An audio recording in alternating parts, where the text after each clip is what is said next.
లోకేష్ లో మార్పు మొదలు. టీడీపీ జాతీయ ప్రధాన కార్యదర్శి నారా లోకేష్ రాజకీయంగా పూర్తిగా పరిణితి చెందారు. రెండోసారి అధికారంలోకి వచ్చిన తర్వాత ఆయనలో మార్పు స్పష్టంగా కనిపిస్తుంది. చంద్రబాబు తరహాలోనే ఆయన రాజకీయాలను బాగానే వంట పట్టించుకున్నారని అర్థమవుతోంది. ఒకసారి ప్రత్యక్ష ఎన్నికల్లో ఓటమి తర్వాత నారా లోకేష్ లో చాలా వరకు మార్పు కనిపిస్తుంది. ఇటు తండ్రి చంద్రబాబు ముఖ్యమంత్రి బాధ్యతలను చూస్తుంటే లోకేష్ మాత్రం పార్టీ వ్యవహారాలను చక్కబెడుతున్నారు. ఒక రకంగా నారా లోకేష్ కు ప్రతిపక్షంలో ఉన్నప్పుడు మంచి పొలిటికల్ ఎక్స్పీరియన్స్ అలవడిందని పార్టీ నేతలే చెప్తుండడం విశేషం. ఒక రకంగా తండ్రి చంద్రబాబు రాజకీయ వారసత్వాన్ని అందుకున్నారు. గతంలో మాదిరిగా దూకుడుగా బయటకు కనిపించకపోయినా ముఖ్యమైన నిర్ణయాలన్నీ లోకేష్ తీసుకుంటున్నవే. స్పీడ్ డెసిషన్ తీసుకుంటున్నారు.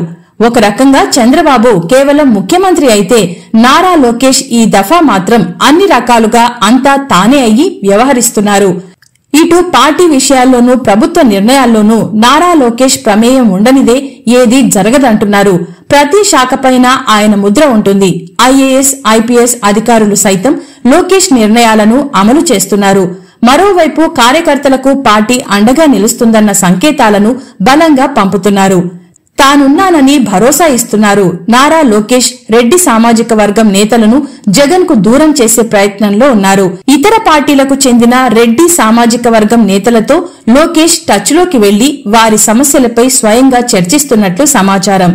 పార్టీపై కులం ముద్ర పడకుండా రెడ్డి సామాజిక వర్గాన్ని దగ్గర చేసుకుంటేనే మరోవైపు జగన్ కంటే కూటమి ప్రభుత్వమే బెటర్ అన్న సిగ్నల్స్ ను ఆ క్యాస్ట్ లీడర్లు, కాంట్రాక్టర్లు, పారిశ్రామికవేత్తలను దగ్గర చేర్చుకుంటున్నారు. జగన్ నుంచి ఆ సామాజిక వర్గాన్ని దూరం చేయడమే లక్ష్యంగా నారా లోకేష్ ఆపరేషన్ ప్రారంభించారని తెలిసింది. ఈ మిషన్ సక్సెస్ అయితే జగన్ కు ఒక ప్రధాన సామాజిక వర్గం దూరమయ్యే అవకాశాలున్నాయి.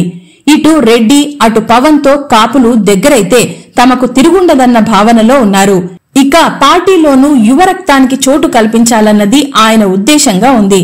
మంత్రివర్గంలోనూ సీనియర్ నేతలను పక్కన పెట్టడంలోనూ నారా లోకేష్ పాత్రను కాదనలేం. ఇక ఢిల్లీలో చంద్రబాబు నాయుడు, కింజారపు రామ్మోహన్ నాయుడు వంటి నేతలు బీజేపీ నేతలతో టచ్ లో ఉంటే ఇక్కడ పార్టీ పరిస్థితులను మాత్రం ఆయన అంచనా వేసుకుంటూ ముందుకు వెళ్తున్నారు. ఇక నిత్యం ప్రజా దర్బార్ పేరిట ప్రజలతో మమేకమవ్వడంతో పాటు నియోజకవర్గ, జిల్లా స్థాయి నేతలకు నేరుగా అపాయింట్మెంట్ ఇచ్చి వారి సమస్యలను అడిగి తెలుసుకుని వాటి పరిష్కారానికి ప్రయత్నిస్తుండటంతో లోకేష్ నాయకత్వం బాగుందన్న ప్రశంసలను ఆయన చేతల ద్వారా చూపిస్తూ పార్టీ నేతలలో ఇప్పటివరకు ఉన్న సందేహాలను పటాపంచలు చేస్తున్నారు.